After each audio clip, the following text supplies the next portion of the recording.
Hello there, friends and family. Welcome to Nanaba's Kitchen. Today we're presenting our oven fried chicken, which was recently featured on our party fried rice recipe. Quick and simple recipe. To begin, I actually cleaned my chicken thoroughly. I've added some salt and now I'm pouring some vinegar onto it, and it's just white vinegar. What I do is I rub it in, and the salt, the granules from the salt helps to really scrub that chicken and also cleanse it thoroughly. And then I run some water, warm water from the tap onto it and wash it. Cleanse it through and through, and then I just place it into my pan, which I am going to be marinating the chicken in. Now I have time today, so I am going to be cooking the chicken tomorrow. So I am actually going to be marinating the chicken overnight. So I have my thyme, and I've also grated in 2 cloves of garlic.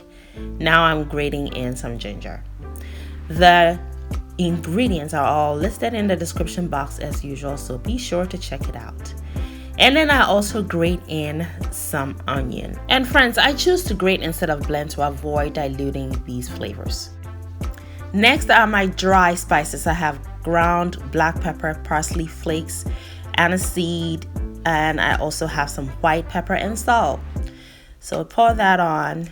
And then the next thing I add is my better than bouillon chicken seasoning, which does not have MSG. And let me tell you, this is some good stuff. Yeah, if you have access to this, please grab some and keep it in that pantry because it will come in handy. I also pour in some olive oil, and then I begin massaging away. I want to make sure that the chicken pieces are coated with this goodness. So massage it well and get it all nicely coated. Cover it up and set it in your refrigerator overnight, and your chicken will cook with the best results. It's the next day, friends and family, and this chicken is shouting out loud with joy. You can look and know, yes, this chicken is packed with some flavor. All fresh ingredients. We are ready to cook. So set it on medium heat and place the lid back on, and be sure to cook for at least 15 minutes. We're not trying to cook the chicken completely through. However, in Ghana, we don't just, fry our chicken or bake it. We always cook it first.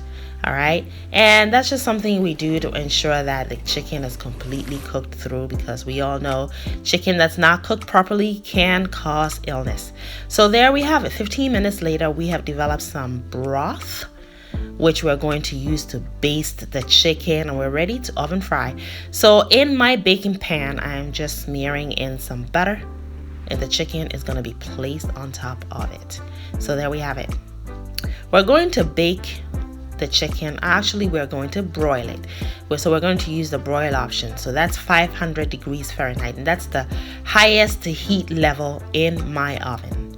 Okay, so that we get the skin nice and crispy and perfect. Now I'm also going to smear some butter onto the chicken pieces and make sure that it is nicely coated with the butter. That's more flavor, and also to keep the chicken nice and moist. Also, to get the chicken skin to be crispy, sprinkle some salt on, because we didn't add a whole lot of salt in the beginning in the first place. So there it goes.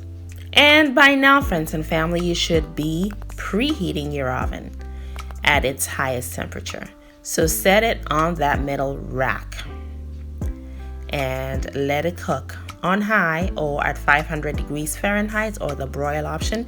And here is the chicken broth that we obtained, which we shall be using most of it to baste the chicken, and the rest to cook that fried rice we had previously in our 3 party rice dishes from Ghana. So there you have it. After 10 minutes, it is cooked. It is also crispy on the skin side. We're going to flip. You're doing the same thing you would do if you were frying the chicken in some oil. So flip it around, baste with some more butter, and also sprinkle your salt on it to get it all nice and crispy throughout. Set it back in the oven for another 10 minutes. And 10 minutes later, there it is. Look at that skin. Crispy. The color looks gorgeous. I just placed some jalapeños on there just to give it a little heat and that fresh chili flavor, which I absolutely love. And also add some of that chicken broth. Set it back into the oven for maybe 5 minutes or so, just to slightly cook the jalapenos. And you're done. Just look at this presentation. This chicken is so full of flavor, it's going to literally make your mouth water. Try the recipe. Hope you love it as I have. Baste some more with those chicken juices. And serve. Perfection. Thank you all so much for watching. Make it a great day, friends and family. And as always, be sure to have fun, especially in that kitchen.